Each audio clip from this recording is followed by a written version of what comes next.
zakaj bi kjerkoli Slovenc kupil športni avto, če pa tudi približno nimamo cest, na katerim bi jih lahko vozili? Ok, danes bomo pa nekaj razčistili. Malo se bomo tudi na stare čase spomnili na tiste, ki internet ni bil za vsakim vogalom, sploh pa ne na telefonu. Na redu, vratnik. A veš, gruntam, da bi dal temu vlogu naslov kar konc gostilniške debate. Až kaj ful smešen, ko skozi govorimo gostilniška debata, ne, pa se redko dogaja v gostilni. V bistvu se dogaja povsod. Po basketu, na pikniku, v službi, ob malci, pa tako naprej. Pač kjerkoli. Ampak vsi rečemo ponovadi gostilniška debata, zato ko vsi takoj vejo, za kva gre. To se pravi vsaj dva ali pa več moških. No, ponovadi so moški, no, ampak žensk ne izvzemam, valjda. Teme so pa vse žive, ne, ena, fantje, vemo, kera je, ne, te druge dve sta pa šport pa avtomobili. Jaz sem danes na avtomobilsko, ampak preden se je lotim, dajmo se vrniti v čas, ker internet ni bil samoumeven pa na vsakem koraku. Se spomnite, kako smo se včasih kregali za kakšne stvari, koliko en avto gre, koliko ne gre, koliko stane, koliko ne stane. A veš, še samo enega sošolca, ki smo bila ful dobra frenda v srednji šoli, ime mu je Jure Juhant. Jure, what's up? In ker smo valjda skozi skupaj veseli, ne, smo se tudi veliko pogovarjali, valjda tudi o avtomobilih. In Jure je imel enega prijatelja Edija. Jure se je bil Edi, ne? No in pri Ediju doma so imeli na Škodo Octavio, ki je bila bojda hitra, kot sam satan. Pa to še v času pred RS-kan. No, ampak nima veze, jaz se sam spomnim tega, da Jure govoril, stari, ta Škoda od Edijevga fotra, to gre 250, pa 6,5 do 100, pa boh kakva še. In mi smo bili valjda ful napaljeni, noro stari, pa to leti. Nobenih skeptikov, noben ni bil prav absolutni avtomobilski strokovnjak in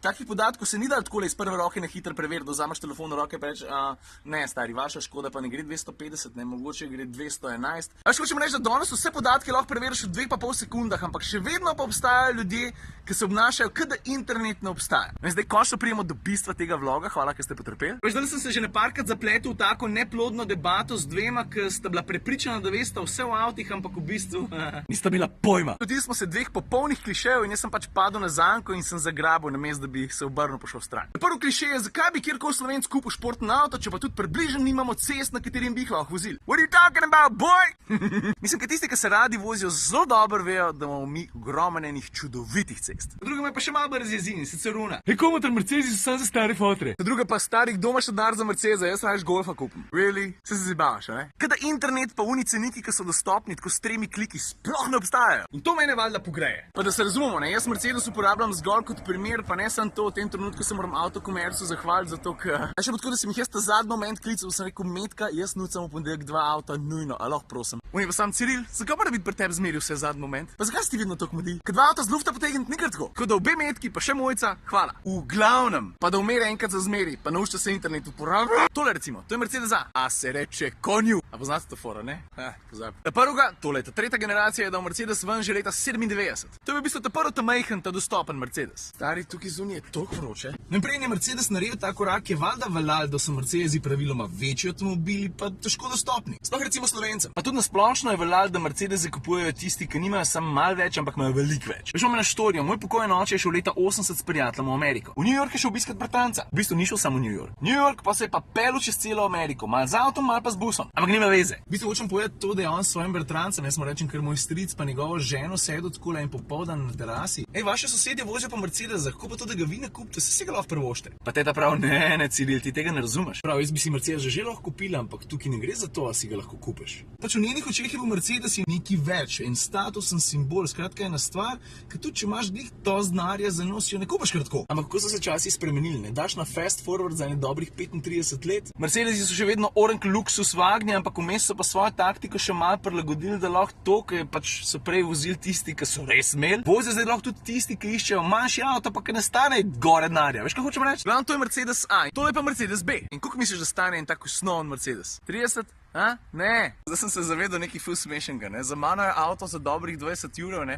V tem trenutku pa testiran Golfa, ki stane 40 €. Veš, kaj hočem povedati? No in A? No pa B tudi, ne. Sam da B je, veš, malo večji, bolj enoprostorsko naravnan, tak, bolj družinski. Koliko misliš, da stane tak avto? Tonček pobrane boste zdaj rekla, preveč? Mislim, da, ampak to zdaj le malo z glave govorim, tako da je treba preveriti, ne. Ampak če se odločiš za njihov financiranje, lahko stane avto 20 pa še nekaj. Brane pa to ne, ste zdaj to slišala, ker zaradi njih to delam, ne.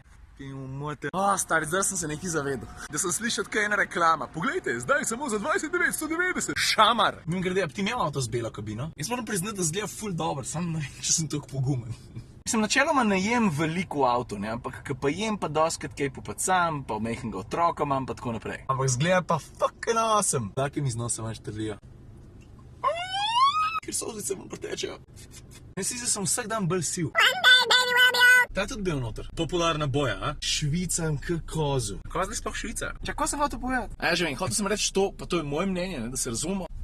Da tudi, ko se usedeš v ta majhnega Mercedesa, nimaš feeling, da so te naokoli prenesli. Mislim, ja, se je manj prostora, pa vse niso isti materiali, kot recimo v S-klasi. Ampak meni je bolj ta feeling v kabini pomemben. Če bi se jaz recimo osebno odločil za Mercedesa, bi hotel imeti feeling, da dejansko sedim v Mercedesu, ne pa v eni poceni alternativi. Veš, kaj hočem reči? To je pa mimogrede največja prepreka, čez katero je mogel Mercedes stopiti, ki je leta 97 pripeljal A, pa pol nekaj časa zatem še B, pa tako naprej. Drugače od mojega brata sestre voz. Ne. Tvojega brata žena ga voz, pa misli, da je kar zadovoljna z njim. Veš pa ne, če se že kdaj povedal, ne, se ta feeling v kabini, ne, erotika, ta strast pa značaj, to je dosti pomemben, ampak je pa ena stvar še dosti pomembnejša. Veš, če mene vprašaš, me pa A-ju pa B-ju še bistveno bolj kot recimo vides ali pa kabina, pa ves ta feeling, pa konec koncev tudi značka na nosu impresionira to, da je ta osnovna varnostna oprema že dosti bogata. Sem prej zameril, jaz sem to s telefona prebral, zato ker si se ga ne morem zapomniti. To se pravi, če že gledamo A-ja pa B-ja, ne, oba dva sta serijsko opremljena z aktivnim zavornim asistentom, to v bistvu pomeni, da avto malo pomaga takrat, tvoja glava ni glih tam, ki bi morala biti. Pa bi morala biti! Pa asistent za opozarjanje na utrujenost, ne, to je takrat, ko si že mal, ker nisi več ta prav, pa ti avto reče stari, pet na eno kavo. Pa Bluetooth, pa USB, v bistvu sta USB-a 2. Pa 7-palčni zaslon, pa tempomat, pa keyless go. Pa razume se z iOS-om, pa z Androidom, valjda. Pa valjda doplačaš pa še kupenih drugih stvari, recimo blind spot assist, pa lane keeping assist. Blind spot assist v bistvu pas na tvoj mrtev kot. Lane keeping assist ti pomaga avto vzdrževati v voznem pasu, da ne zašajtaš levo ali pa desno. Čak pa kaj še? Ja, lahko doplačaš še 4-kolesen pogon, samo ta 4-kolesen pogon je še najrajši viden na AMG-ju. No, što je to, kar sem jaz znal zapovedati? Zdaj eno vprašanje. Did I get my point across? Jaz sem spravil točko čez. Kaj to sploh za ena barva? Ok, jaz sem avto nazaj pripeljal. Le, koga sem najdel? Čau. Ko sem nazaj pripeljal? Nisem pripeljal, iskat sem prišel. Ne mu rekel, da mu malo ne zavidam, ne? Kupe? Lepota, ne? Zatega se moram tudi zmeniti. Sam zdaj pa ta video že malo kičast, ne? Mercedes na Mercedes na Mercedes. Sploh ne vem, kaj bi povedal, sam malo ga hočem posneti, ker tak, jebački. Kaj še je pa noter? Stari. Leto armaturko. Kaj čo deva zamenjati, To pa ne bo šlo. Teli so mi všeč, le? Ok, mogoče sam še nekaj, le kva maja pa mi niso povedali. A Kačo vidim, da je žužke rabutu. Lepo si to naredil, stari. Veš, kaj piše? Biturbo Firmatic. To v bistvu pomeni, da je to lahko nič drugega, Ja, C43. AMG!